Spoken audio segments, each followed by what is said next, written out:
Hi everyone, and welcome back. As you will have just heard, we have a new entry song, and it is the new theme of this podcast. And if you guys were a part of the conversation, I think over a year ago, I explained that when I started this podcast, Hum was the first song by Isla Nero that I felt embodied everything that I wanted to say in this experience. And then I kind of talked myself out of it, and I ended up going with Let It In, which is amazing. And I feel like it embodied where I was at the time when I started this journey, which was I'm saying yes to everything and I am taking that leap, right? And Let It In felt like that energized experience that I needed to go through everything. But all the while, Hum was back there kind of like waiting, like I had told you guys this story, and I don't remember if it was in a podcast or in the energy circle, but that Hum to me just felt like coming home. And I just wasn't ready to embrace that home yet. So about a week ago, it came back into my experience in a way that I knew it's calling me forward. It's time for me to change into this vibration. And then the next day we had our energy circle, and that day I selected a song. We always open the circle with a kind of a centering, and I opened the circle with a song called Bloom. And one of our members, Cassie, does this amazing channeling through her body and her hands, and she does mudras, and she brings down energy that clearly speaks to me, because when we met over a year ago, she emailed me and said, I do this work, and it's interesting that your podcast carries this song of Let It In, because that is the song that I did this to, and she shared it with me. And it felt like it was a personal message for me at the time. So fast forward to our energy circle, I picked this song Bloom, and she, after the meditation was over, she said, I just published another one of my channelings to Bloom, like literally yesterday or today or something.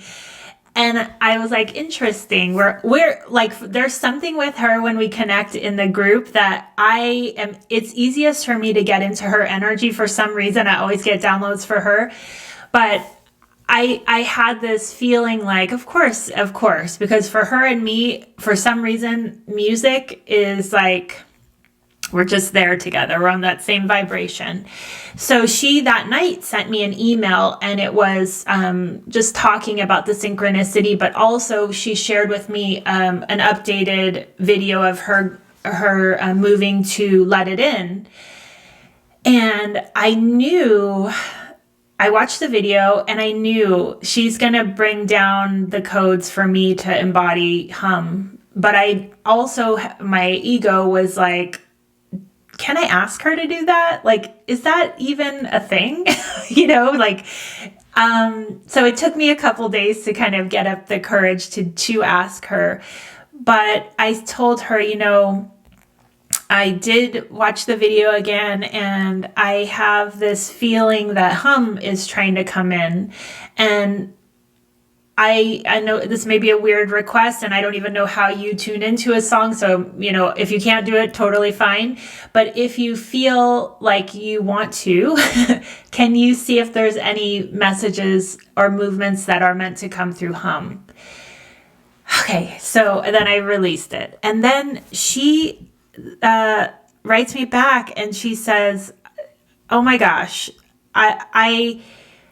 I have this altar, and before I go into a channeling, I set up my altar and I read from the Sophia code. And where I happen to be at today, as I was tuning into Hum, was this. I now recognize and activate the 16th aspect of Key Code 3 within me. I am the one who arises from the intrinsic awareness of Hum. I open my heart to the sound of Hum, clearing out the projections of others upon me. I open my mind to the sound of hum, revealing the empty nature of my reality. I open my soul to the sound of hum, consecrating the pilgrimage of my body through form. I release all judgments and understandings about the nature of reality so that my innocence may guide me to the womb of no thing. It is here that I increase my embodiment of living wisdom by allowing what is arising to form my ever-present now for the liberation of all beings. Amtare tutare ture soha. And then she sent me the video of her doing hum. Hum inside my heart a little while. Come closer with the honey of your song. Your dance is a code, is a pathway to what's given. I am learning how to listen. Hum inside my heart a little while. From you comes the honey of my song. Tender to the tendrils, blooming color, taste and longing for you who kiss the petals of my reach. Our minds send us farther than our legs can carry us, but your flight weaves the membranes of our steps. So we give our voices, so we give our voices to the ones who left us. So we give our voices to the ones who cry in silence. So we give our voices, so we give our voices to the ones whose speech is running on the soil beneath. So we give our voices, so we give our voices to the ones who left us. So we give our voices to the ones who cry in silence. So we give our voices, so we give our voices to the ones whose speech is running out of soil beneath. Subtle as your flutter beat, long beat, run beat, hum.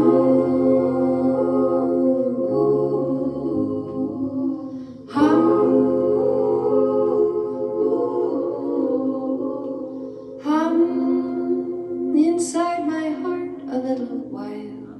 And every part of my energetic circuitry was like, because there is some kind of code that she's bringing down in her movements and in her energy that for me was the key that made me know it's time to bring through hum. And you guys know, I mean, synchronicities are the most amazing feeling, especially when it happens between you and another.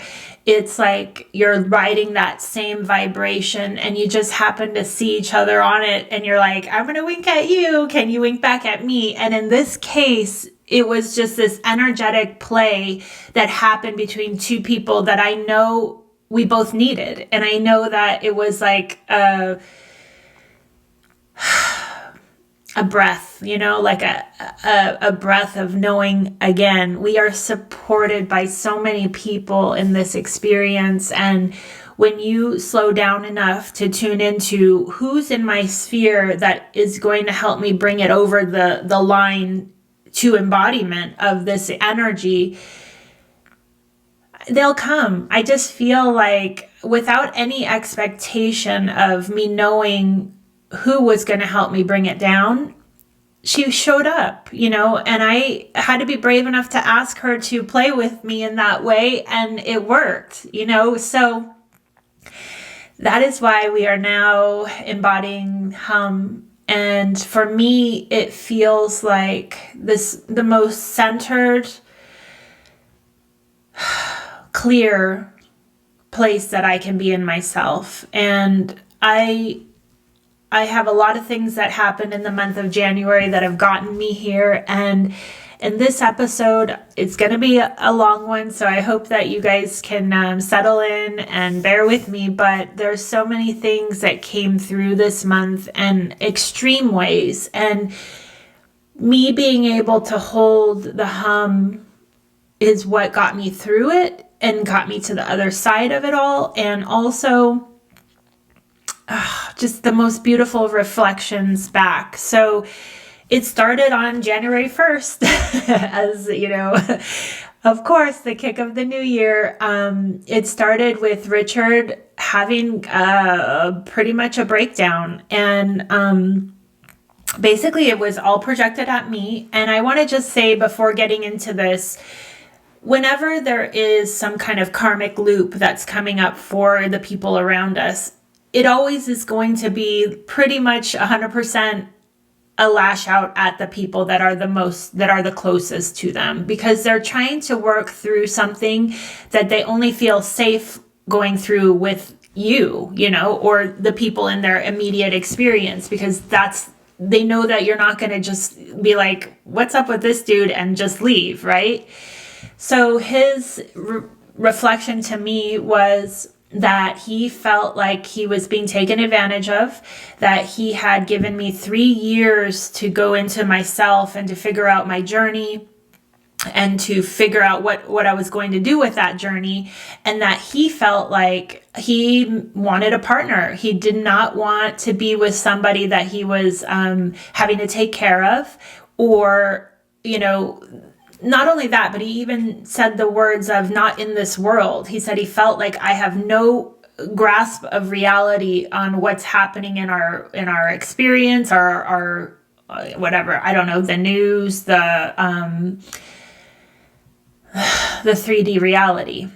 And he felt like it was just too much pressure on him. He felt like I was just spending money without any concept of where the money was coming from.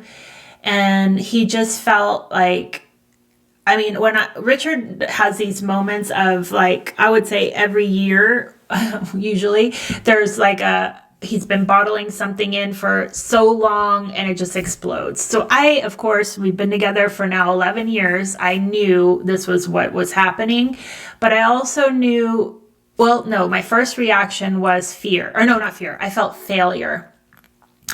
And the failure came up because I felt like, wow, I have had 3 years, 3 years of no working outside of my own process to go as deep as I could. And if he's telling me he doesn't see this moving forward, or he doesn't see any good that's come of it, then have I failed, and that's the first feeling that came through me. And then all of a sudden I realized, because we have this choice of, can we take the reflection of someone else in our experience and maybe see it as like our next hurdle to move through, so my next feeling was, I know this is what I'm here to do. If this third dimensional reality needs me to get a job, I'll get a job. That's not going to change what my mission is, right? So I said right away, after I went through that breath of failure, I was like, you're right. I need to get a job. I understand what you're saying. And I hear you. Like, I was never intended by me going deeper into my own experience for you to support us. It's just, that's how it worked out. And the only way that I felt even okay with it was, you said that you believed in what I was doing and you wanted me to go forward and not to worry about it. And he was like, well, I didn't mean for it to go on this long. And just like everything that was coming out of him was just like total anger and shut down and pushing me away. And I knew, like, okay, I don't know where this is going, but I clearly am not going to avoid what's happening. So I dusted off my resume from my corporate world life and I put it out there and I started applying to everything that I could find. And I mean everything, not just the stuff that I used to do in my career, but even at Starbucks, I applied for everything. And I believed that if this is my new reality, and if I am being called to come back to the third dimensional reality, that's okay. Because maybe I'm here to get like down, like boots on the ground now. Maybe I'm ready to like, instead of being so secluded and in my own experience, maybe it's time for me to bring my energy out into the world. And I believe that, like, I 100% let go of any like bitterness, even though he was clearly in a negative place, and it took him, some time, and I knew he needed to work through his own emotions about it, but I felt like open to whatever.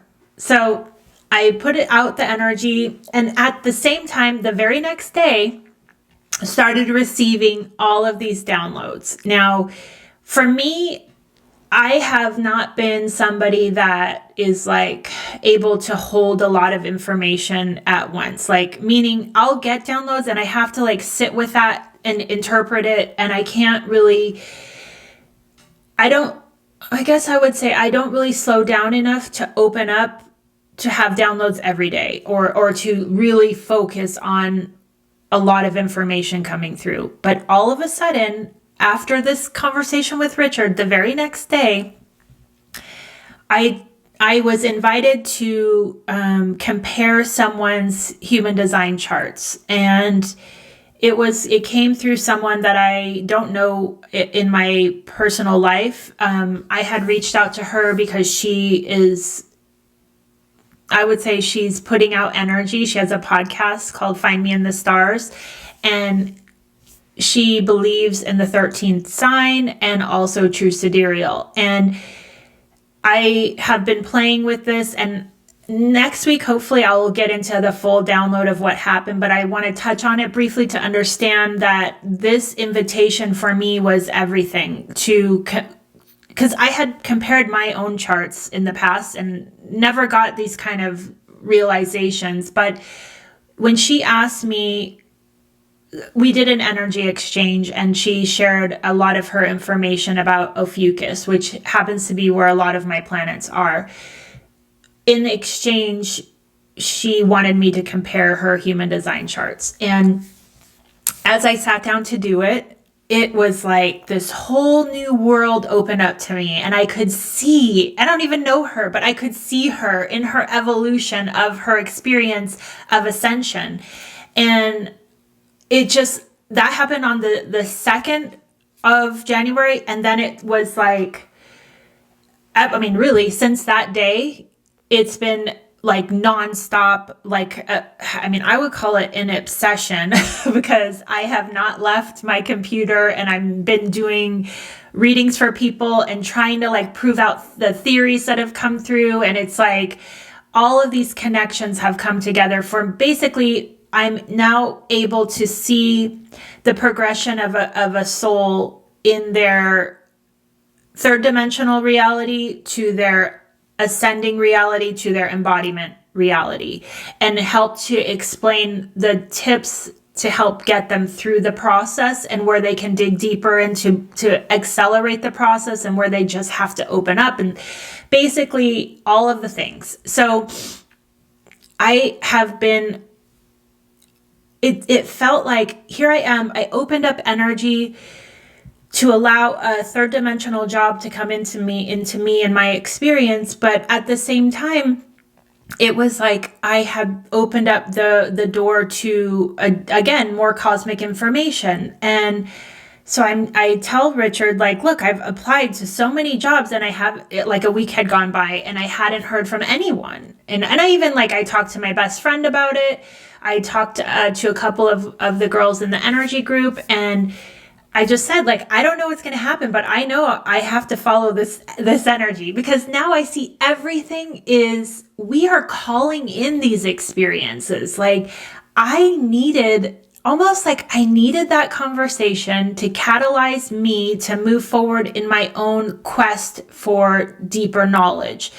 And I know too, like, feeling myself as a projector, I felt like I needed that invitation from Sam to ask me to go into her energy to find this and pull it down. Because the whole thing about being a projector is I can hold this information and I can get these downloads, but until someone is ready or invites me to share them, it's kind of like a dam. Like it feels like I'm holding back. I can see it for myself, but no one's inviting me to their energy, so I'm just going to wait here. So like I can't pull it through. So it was like all of a sudden by Richard's, his reaction to me and then this coming together at the same time, I just focused. I just stayed as focused as I could, because the way downloads work is that I think I've described this before. It's like an hourglass of sand moving through an hourglass. And if I don't catch those sand granules as they're moving, I lose them.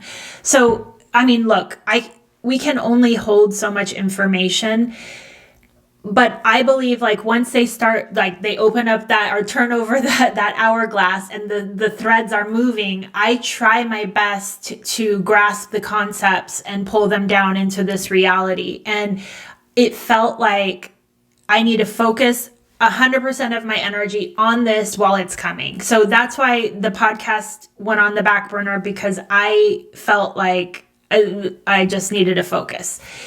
And on top of that, like obviously spending time in nature every day as well, because I do feel this 100%, if I'm only up here, how do I bring it down? Like I have to find groundedness in my own experience to, like, it feels like to not get carried away in all of these concepts, and it can feel overwhelming. And I think that bringing it back to myself and nature, it's like, breathe, slow down, just breathe. And then I can open up again to receive more. So then at the same time, that second week of January, my best friend, who is, been in my life, I think since like junior high school, and is like, I describe her like a limb, really, because she is my blankie. Like she is everything that makes me feel safe and comfortable. And I would call her like a chosen sister. My family, it treats her like she's a family member. It's not like she's my friend. Everything that we do, we invite her to, and she's always a part of. So when I moved back to San Diego, I think 8 or 9 years ago, she lived here at the time, and she was going through her own stuff, and eventually she wanted to move back to the East Coast, but her family is also here in San Diego, and decided to move in with her parents for 6 months while she prepared to move back to the East Coast. Now that was 9 years ago. So basically 9 years she's lived with her parents, and what it has felt from the outside is that basically her life kind of stalled and she didn't really move forward. And we had a pretty deep conversation. I mean, we've had many conversations about it, but one day during the summer, we were going deep with it. And I told her, you don't have to change anything. Like this life, we can choose whatever we want to experience. But the thing is like, you have so much support to be brave, to make a next step in your evolution, that it feels like it will be harder if you choose not to in this incarnation. Next time you come back, it's going to be harder, because of course, like, if we don't learn our lessons, they just keep coming back in a loop, and it just gets more denser and denser as it comes back. And as we left that conversation, I felt like I don't think it's going to make a difference. I don't think she really, even though she understood me, I didn't feel like she was going to make that leap.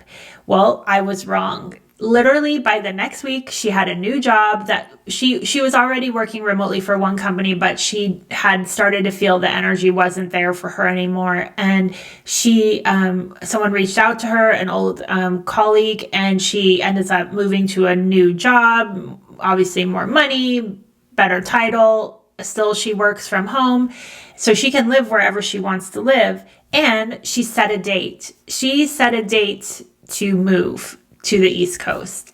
And I was like, oh, what? And it's like, by her taking that leap and deciding that she was ready to break out of the safetiness of her family's home, everything opened up for her.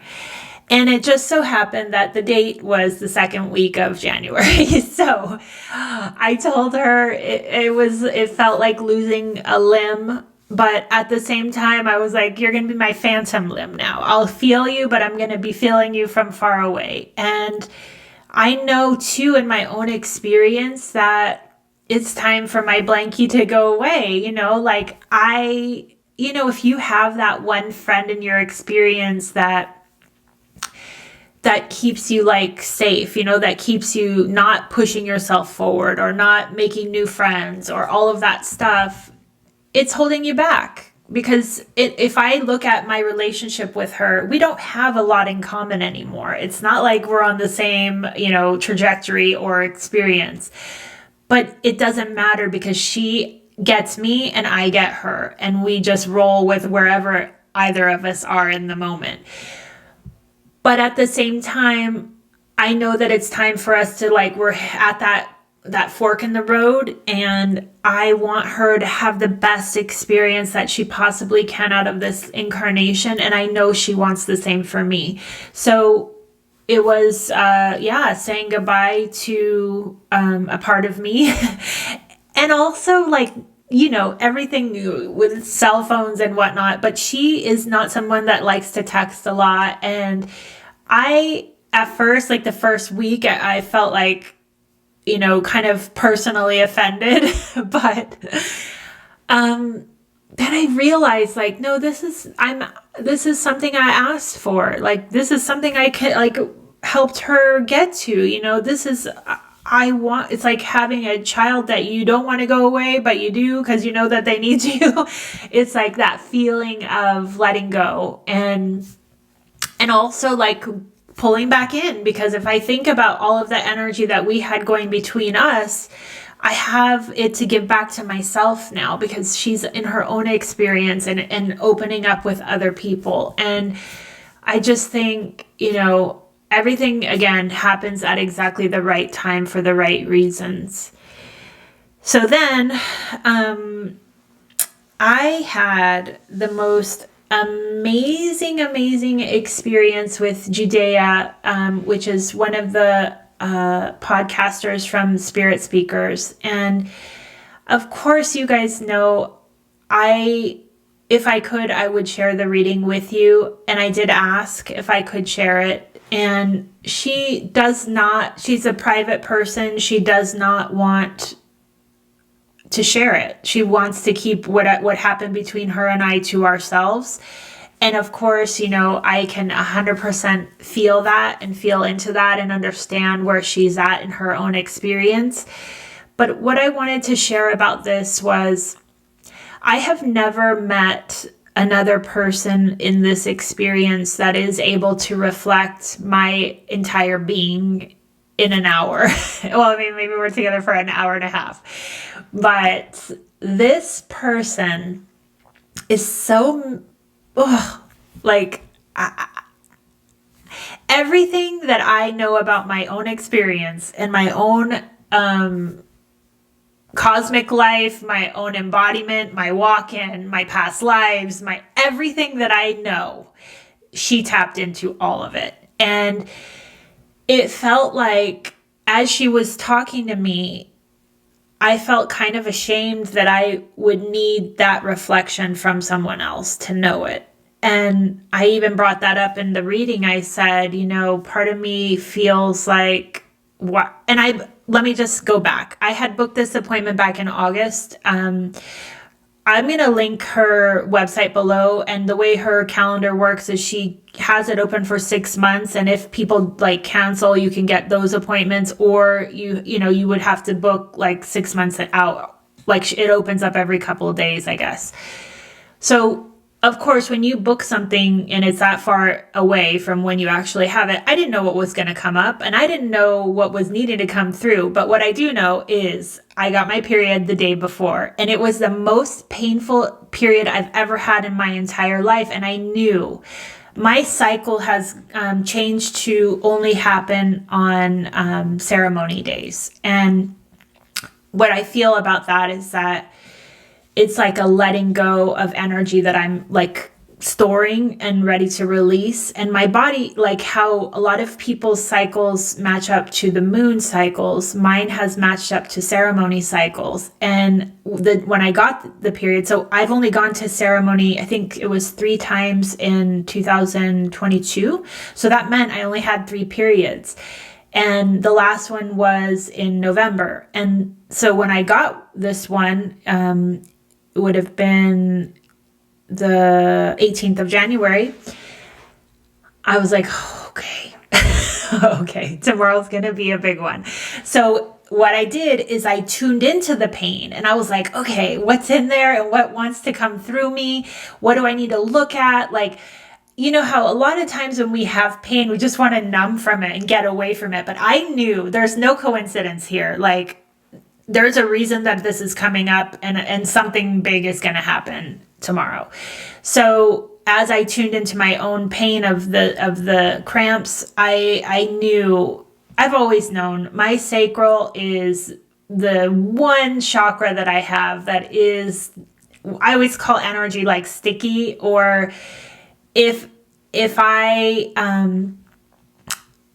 don't know how to handle, or I'm not protected enough from something that is in my field, it goes right there. And I knew that this energy that was moving through my sacral was ready to move. It felt like I was holding a lot of dense projections from other people in my sacral. And now that's probably Richard's stuff. That's probably, you know, my friend's stuff, my brother's stuff, my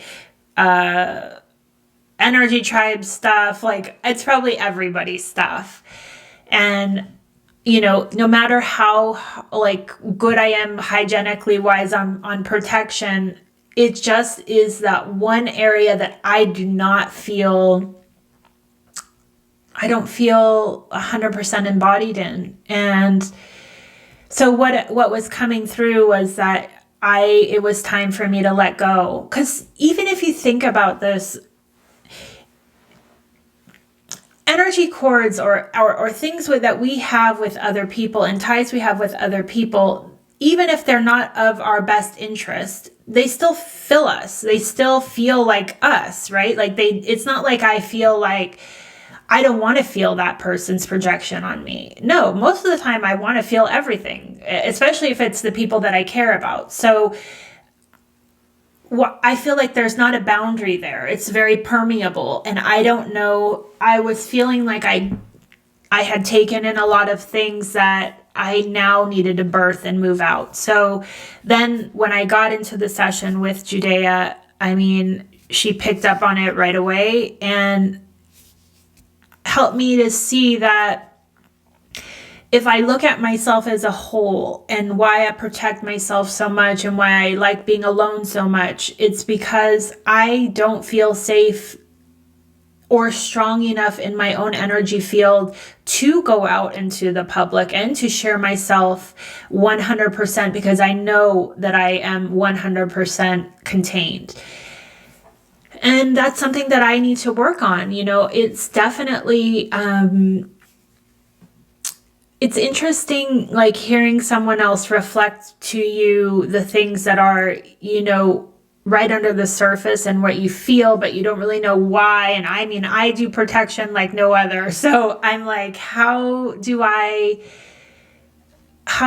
contain it? How do I contain my own energy so that like my feelers aren't going out into other people and feeling their experiences? Or even if like, this is one thing that I've had a lot come up is people have projections of me and I hear about them through other people, of course, because no one usually comes directly to me and says like, I have a problem with you. I mean, maybe once in a while, but I try to just hold the space for that person to go through what they're experiencing, because I understand it. Like the ego experience needs to go through it to release it. So I try to hold the center and not get reactionary about any of it, because I know that we all are just reflections of our experiences. So when I play out with one person, and it's like a contract or an agreement that we made that we would do something together, and it's a beautiful experience, right? It's like it helps you to grow together, and it helps you to appreciate the person in a different way. But a lot of times while that person is working out that experience, I hold it and I try to stay center in it, and I try to like observe from a distance what's happening. And I think over time that's made me less capable of holding my own center in that area. And so Judea, basically, back to her, she brought me the messages in the most loving way possible, and at the same time was able to see me as a cosmic being, as a walk-in, as a, somebody that is 100% embodied. And that was my first experience of having the reflection of it. And then I felt this kind of guilt about, why do I need to have someone like her show me what I already know about my own experience? And so we talked about that. And what I remember is basically that, from time to time, there is a need to get out of our own experience and have someone else mirror it to you. And I'm still sitting with that, because a lot of this session felt like, if I know all of these things in myself, obviously I can connect myself. Why do I need to have someone else connect for me? That feeling of, but I'm trying to work with that and trying to understand that for whatever reason. The reason that I booked the appointment to begin with was a friend of mine has had a couple with her, and she would share them with me. And I just felt like, okay, maybe this is something that I need to explore. But it happened only in the time that it was ready to happen, because remember, my full embodiment didn't happen until November 18th. And then, the holidays happened and all of these things that kind of pulled me away from my own going in. And it was like bringing it full circle to say, I see you, it's safe for you to be here, and it's okay for you to be here now. Now, the other thing that came through in that right before that session was, one of the downloads I got was that I was supposed to offer her a reading on this new way of reading people. And if you guys know me, I am like the most shy. Like, I do not like, putting out anything like that to people, and especially if I don't really know them. But I was like, oh God, I have this thing that I'm supposed to share with you, and I don't really understand why, but thankfully she received me with grace and was like, 100%, yes, I want you to do this for me. So it worked out, and it's helping me, like, in the downloads that I received, experience a different energy, because the kind of test ones that I did, I know those people, so it's easier for me to kind of dig deeper into their experience, where when I don't know someone, it's like testing out these theories on someone else's path and experience, and reflecting it back to them. And so I that connection was 100% perfect. And I want to just say, like, if you guys are looking for someone to see you, and I mean like 100% see you, book a session with her, 100%.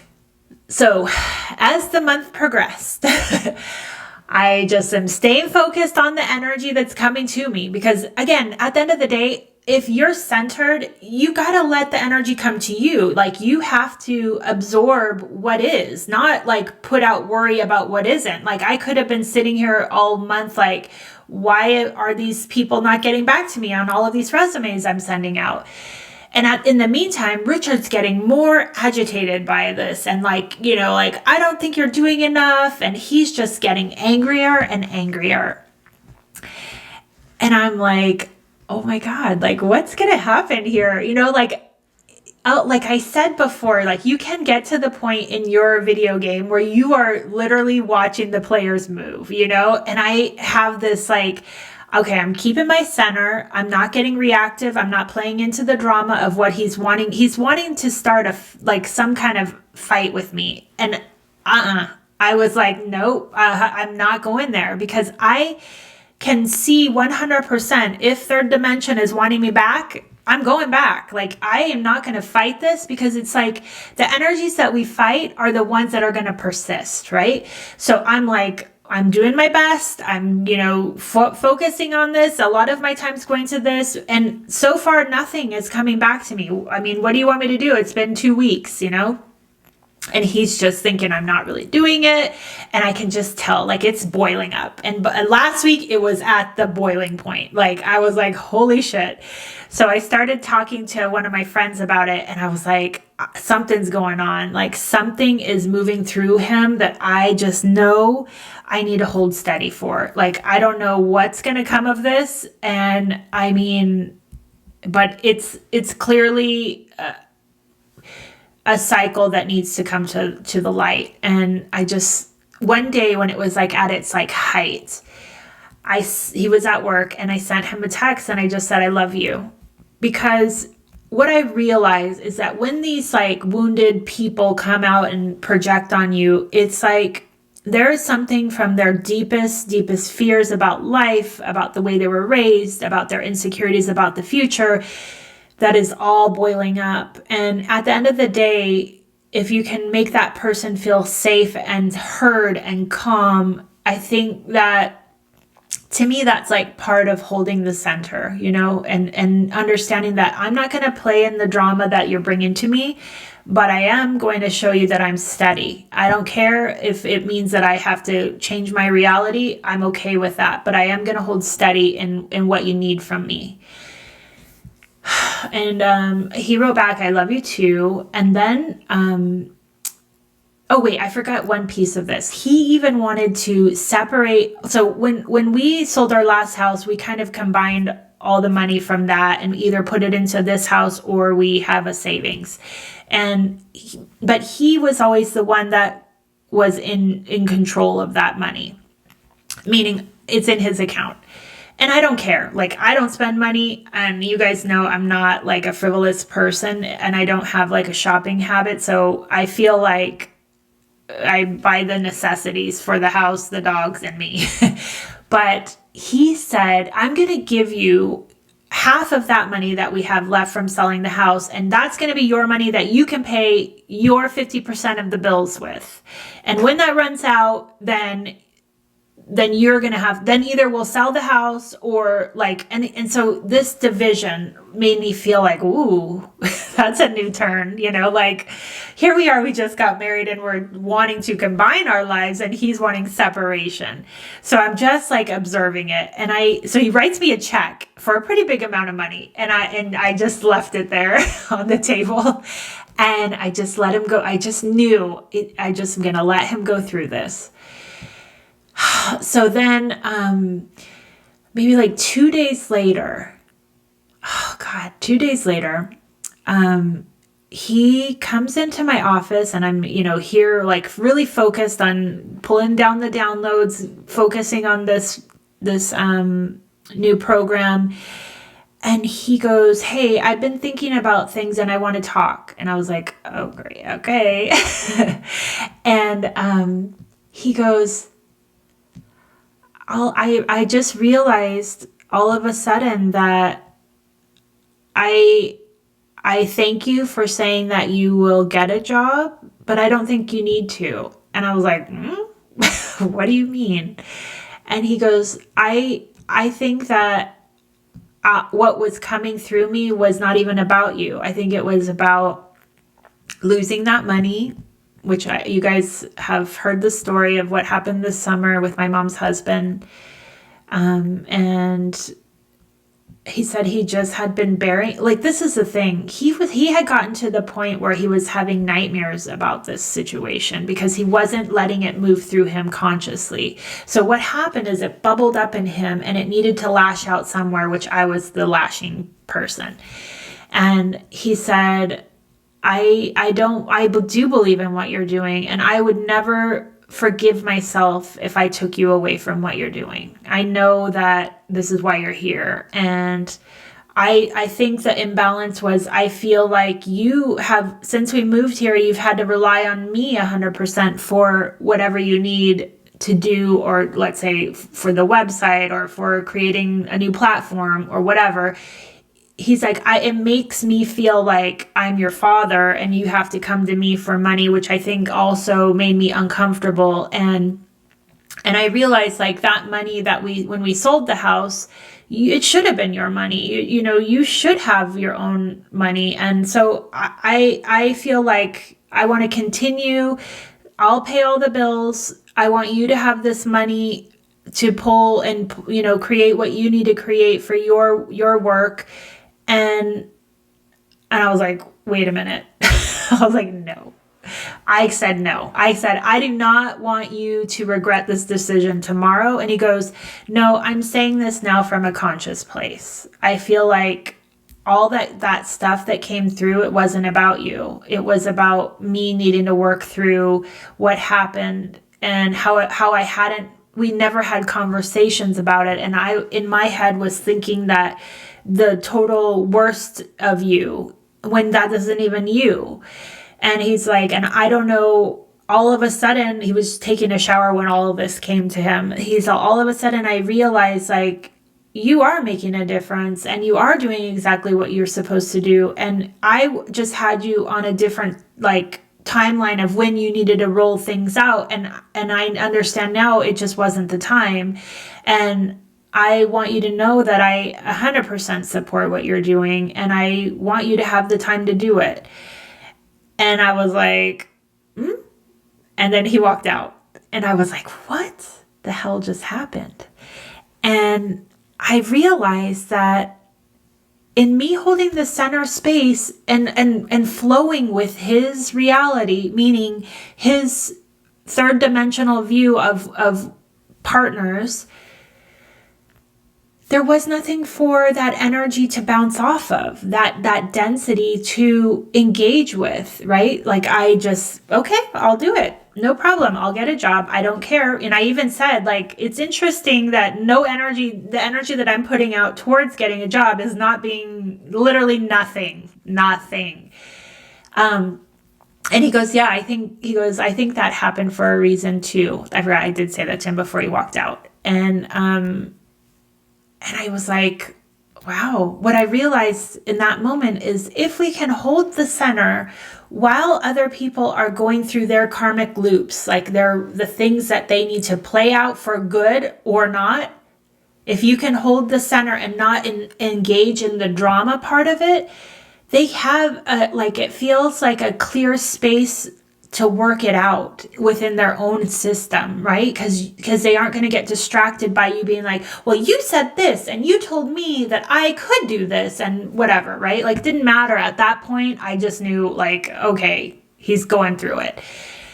So then I texted a friend and I said, something weird just happened. And I told her what happened. And I said, I think he just changed timelines. And I went downstairs and I had a conversation with him and I said, I want to explain to you what just happened from my perspective. And he was like, okay. And I said, I think that the feelings that you have about me or to me were really feelings that you had accumulating from the past of people that you've trusted that haven't been good to you or honest to you or, fair to you.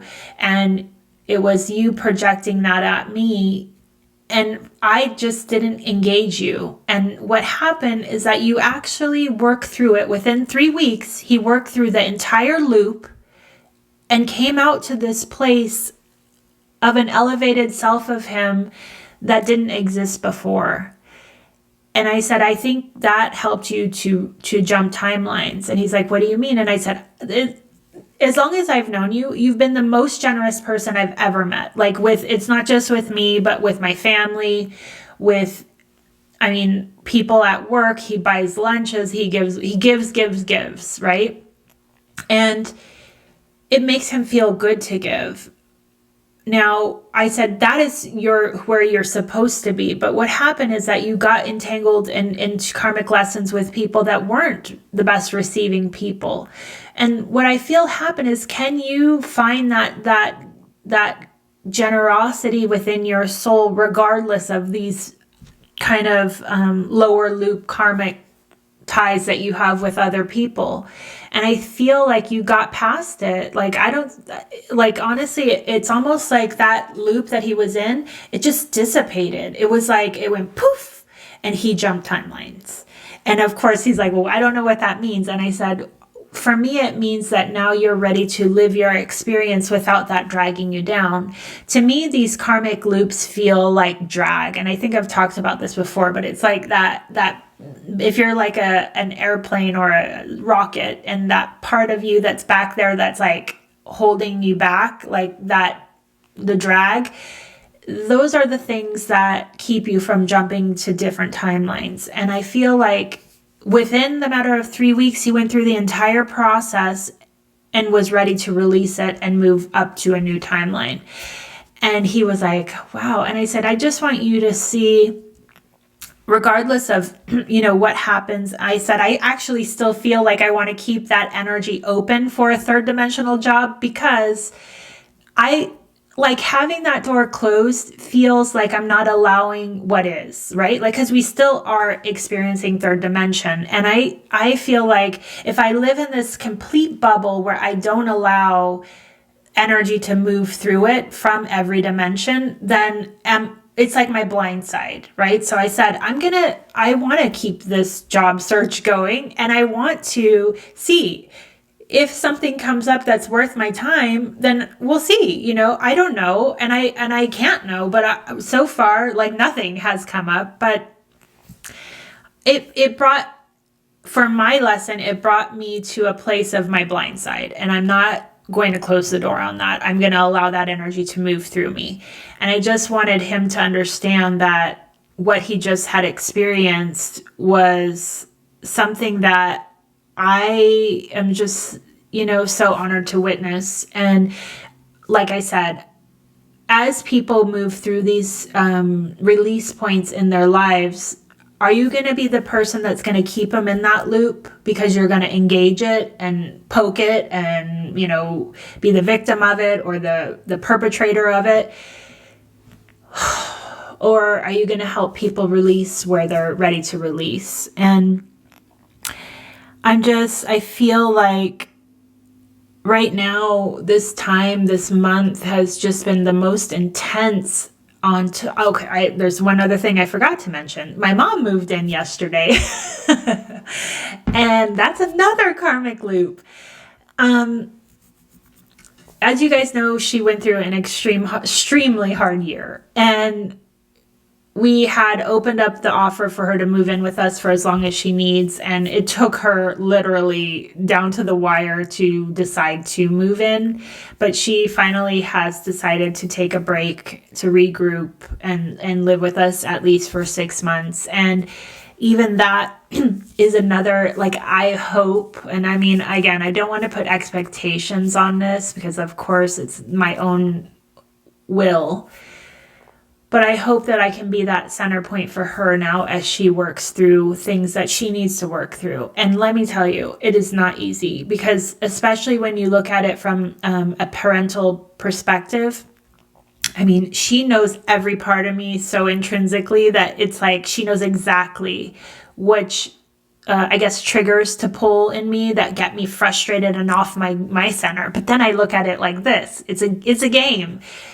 can I be like in the game and see it and get, you know, like where I'm getting frustrated here, but I'm going to pull back, you know, like no, every kind of time that we have an interaction that makes me a little bit or brings me back to like a childhood feeling or like she's taking advantage of me or whatever it is. Can I pull back to this solid center space of, no, I'm not going to play the game. I'm going to hold space for you to work through where you are. And again, like all of this is coming through in 1 month. I don't even know, like, you know, it's intense. So I hope that this story time is as helpful for you guys as it's really been for me. And honestly, when I say things are getting intense, it means that it may not be happening in my own vessel, but it is happening around me to the people that are in my experience. And I do believe that we are here to hold the experience for everyone that is in our sphere. So it's learning that, not engaging in the drama, holding center, and also understanding that everything that comes through these people are actually your lessons. Like, I don't want to ever feel like I'm taking advantage of someone or that I'm blind to reality, as some people believe I am. Like, I've noticed things feel so loud to me now. Like, my mom watching TV is like such a loud noise to me. And I wonder why I'm getting more sensitive than I used to be. But it's because I spend a lot of time in silence, right? And so now I'm like, okay, this is coming into my home and I need to learn how to be with it. Can I be centered in amongst the noise, you know? And to me, that's why I say things are getting intense. We are being called to be a part of this evolution, this ascension in my own body in ways that I haven't experienced up until this point. But I also feel like all of a sudden I am here for it. You know, I'm not going to avoid it. I'm not going to engage it in a low vibrational way. I'm going to be the enlightened being that I know that I am. And even when my personality wants to react, I'm going to play with that as well, because our ego is an ego and it is here to be a part of this world as well. So giving myself grace when I need it, but also understanding that I can observe her and empathize with her, but she isn't running the show. Thank you guys, and I will see you next week.